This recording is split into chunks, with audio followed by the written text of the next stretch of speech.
Hello friends, இனி நம்ம பார்க்க போகிற வண்டி 2017 மே மந்தில் ரெஜிஸ்டர் பண்ண Bajaj Pulsar 220F DDSA red colour BS4 variant TN72 Tirunelveli ஆர்டிஓவில் வண்டி ரெஜிஸ்டர் பண்ணியிருக்காங்க. வண்டியோட நம்பர் ஆஃப் ஓனர் பார்த்தீங்கன்னா சிங்கிள் ஓனர் கண்டிஷனில் இருக்குது. வண்டியோட பேப்பர் எல்லாமே கரண்டாக இருக்குது. இன்சூரன்ஸ் மட்டும் எக்ஸ்பைரி ஆயிருச்சு.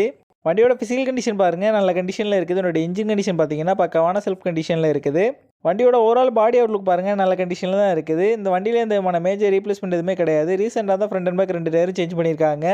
இந்த வண்டி இருக்க லொக்கேஷன் தூத்துக்குடியில் தான் இந்த வண்டி இருக்குது. தூத்துக்குடி, திருநெல்வேலி, கன்னியாகுமரி, மதுரை, கோயில்பட்டி ஏரியாவில் உள்ள லோக்கல் டிஸ்ட்ரிக்ட் பீப்புள்ஸுக்கு ஃபினான்ஸ் ஃபெசிலிட்டியோட பண்ணி கொடுக்குறாங்க. இவங்ககிட்ட எக்ஸ்சேஞ்ச் ஃபெசிலிட்டியும் இருக்குது. ஆல் ஓவர் தமிழ்நாடு இவங்ககிட்ட டெலிவரி ஆப்ஷனும் இருக்குது. இந்த வண்டிக்கு இவங்க சொல்கிற ப்ரைஸ் 69,500 சொல்கிறாங்க. ப்ரைஸ் வந்து ஃபிக்ஸ்டு இல்லை, ஸ்லைட்லி நெகஷியபிள் தான். நம்ம சேனலில் வீடியோ பார்த்துட்டு வந்தான்னு சொன்னீங்கன்னா ஸ்பெஷல் டிஸ்கவுண்ட்டும் கொடுக்குறேன்னு சொல்லியிருக்காங்க. இந்த வண்டி நீடு இருக்கவங்க கீழே விசிபிளான நம்பருக்கு கால் பண்ணுங்கள். இந்த வண்டி பற்றின ஃபுல் டீட்டெயில் கீழே டிஸ்கிரிப்ஷனில் கொடுத்துருக்கேன், செக் பண்ணிக்கோங்க.